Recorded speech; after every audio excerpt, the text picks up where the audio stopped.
जिल्ह्यात झालेल्या एका भीषण अपघातात तिघांचा मृत्यू झालाय. उभ्या ट्रॅक्टर ट्रॉलीवर दुचाकी आदळून पती पत्नी आणि 5 वर्षाच्या चिमुकल्या मुलाचा मृत्यू झाला. नांदेड बिदर राष्ट्रीय महामार्गावरील बहिरापूर जवळ गुरुवारी दुपारी 3 वाजेच्या सुमारास ही दुर्दैवी घटना घडली. मोहसिन गनीसाब शेख वय 30, फरीदा मोहसिन शेख वय 28 आणि जुनैद मोहसिन शेख वय 5 असं मृतकांचं नाव आहे. एकाच कुटुंबियातील तिघांचा मृत्यू झाल्याने जिल्ह्यात हळहळ व्यक्त होत आहे.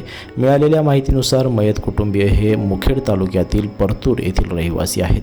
कामानिमित्त गुरुवारी दुपारी मोहसिन गनीसाब शेख हे पत्नी आणि 5 वर्षाच्या मुलासोबत दुचाकीने मुखेडकडून मुक्रमाबादकडे जात होते. यावेळी नांदेड बिदर मार्गावरील बिहारीपूर येताच त्यांची दुचाकी उभ्या असलेल्या ट्रॅक्टरच्या ट्रॉलीवर आदळली. अपघात एवढा भीषण होता की घटनेनंतर तिघेही रस्त्याच्या कडेला पडले.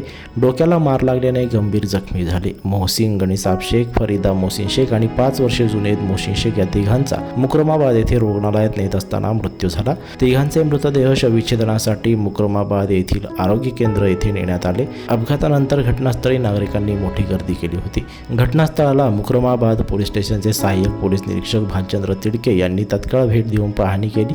नेमका अपघात कशामुळे झाला याचा शोध मुक्रमाबाद पोलीस घेत आहेत. दरम्यान या प्रकरणी मुक्रमाबाद पोलीस ठाण्यात गुन्हा दाखल करण्याची प्रक्रिया सुरू होती. मागील काही दिवसांपासून जिल्ह्यात अपघाताचे प्रमाण वाढले आहे. दरम्यान या दुर्दैवी अपघातात एकाच कुटुंबातील तिघांचा मृत्यू झाल्याने मुखेड तालुक्यात हळहळ व्यक्त होत आहे.